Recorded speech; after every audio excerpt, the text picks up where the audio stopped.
Assalamualaikum warahmatullahi wabarakatuh. Kembali lagi bersama kami dalam podcast yang akan membahas tentang sejarah peradaban Islam pada masa dinasti Syafawi di Persia. Baik, pertama-tama perkenalkan diri saya. Nama saya Fikri Novel Zain yang akan membantu jalannya acara ini. Selanjutnya saya akan perkenalkan para pembicara yang akan membahas materi kali ini. Selanjutnya saya akan memperkenalkan pembicara kami. Yang pertama yakni ada Kholisatul Rizkiana, yang kedua ada Nafilatul Jamilah, yang ketiga ada Aisyatus Sumriyah. Baik, tanpa basa-basi lagi kita mulai podcast kali ini. Sejarah berdirinya dinasti Syafawi di Persia. Berdirinya kerajaan dan dinasti Syafawi bermula dari gerakan Tarekat Syafawiyah yang didirikan oleh Syafi al-Din 1253 sampai 1334 di Azerbaijan. Dalam perkembangannya, tarekat ini mendapat banyak pengikut. Bahkan hingga kepemimpinan Sad al-Din Musa yang menggantikan Syafi al-Din. Namun gerakan Tarekat Syafawiyah mulai berubah pada pertengahan abad ke-15 ketika dipimpin oleh cicit Sad al-Din Musa yang bernama Syekh Junaid. Syekh Junaid adalah sosok yang haus kekuasaan, sehingga Tarekat Syafawiyah berubah menjadi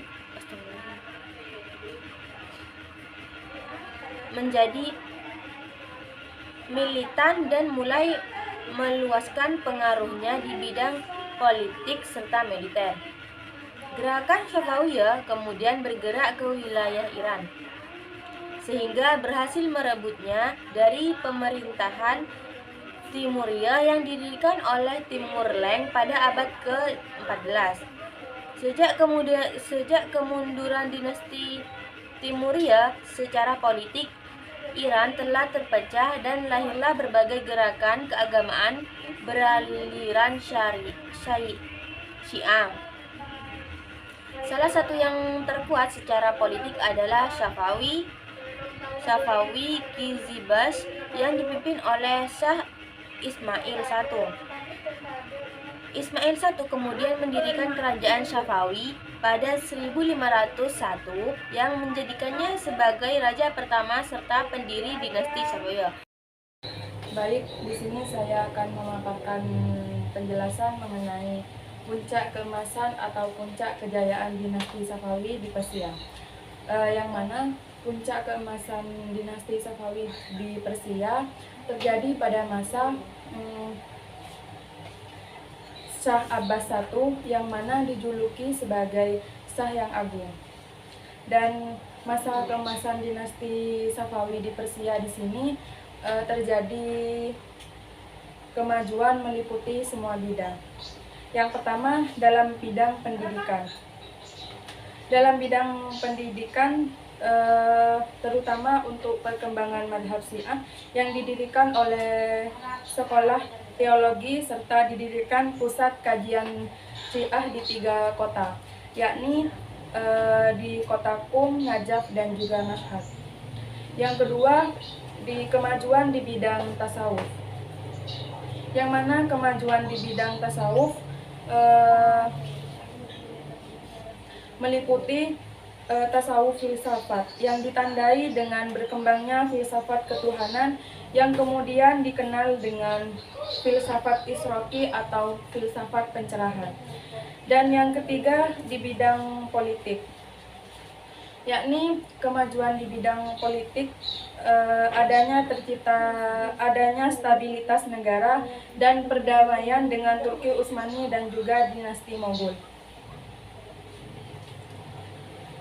Dan yang terakhir yaitu kemajuan di bidang ekonomi, yang mana kemajuan di bidang ekonomi di sini, stabilitas politik kerajaan Syafawi pada masa Abbas I ternyata telah memacu perkembangan perekonomian Syafawi. Terlebih setelah Kepulauan Hormuz dikuasai dan pelabuhan Gumurun diubah menjadi Bandar Abbas. Dengan dikuasainya bandar ini, salah satu jalur dagang laut antara timur dan barat yang bisa diperebutkan oleh Belanda, Inggris, dan juga Prancis sepenuhnya menjadi milik Kerajaan Safawi. Di samping sektor perdagangan, Kerajaan Safawi juga mengalami kemajuan di sektor pertanian, terutama di daerah Bulan Sabit Subur. Baik, mungkin hanya ini yang dapat saya jelaskan mengenai kemajuan dan juga masa keemasan dinasti Safawi di Persia. Bismillahirrahmanirrahim. Baik, saya di sini akan menjelaskan tentang runtuhnya Kerajaan Safawi di Persia. Kemunduran Kerajaan Safawi dirasakan setelah Abbas I turun tahta pada tahun 1628. Pasalnya, para pemimpin setelahnya kurang memperhatikan kemajuan pemerintahan dan rakyatnya. Selain itu, pergolakan antara golongan Islam Syiah dan Sunni juga menjadi penyebab kerajaan mengalami kemerosotan. Kemudian pada tahun 1722 terjadi pemberontakan orang Afghanistan yang dipimpin oleh Mir Mahmud yang berhasil menduduki ibu kota Isfahan. Pada tahun 1729, Tahmasp II sempat merebut istana Isfahan dengan bantuan Jenderal Nadir dari suku Khazar di Rusia dan merestorasi kerajaan. Namun pada tanggal 8 Maret 1736, Raja Abbas III akhirnya lengser dan sekaligus menandai runtuhnya Kerajaan Safawi. Ketidakcakapan para penguasa sepeninggal Abbas I dalam mengendalikan sistem pemerintahan dan keacuhan mereka akan persoalan kemasyarakatan dan kenegaraan. Peperangan dengan Turki Utsmani di Mongol pada masa Shah Safi yang menyebabkan jatuhnya kota Baghdad di Turki Utsmani dan Kandahar ke Mongol, menguatkan peranan politik ulama rasionalis. Serangan dari pasukan Afgan yang berhasil merebut ibu kota kerajaan Safawi yaitu Isfahan pada tahun 1722 Masehi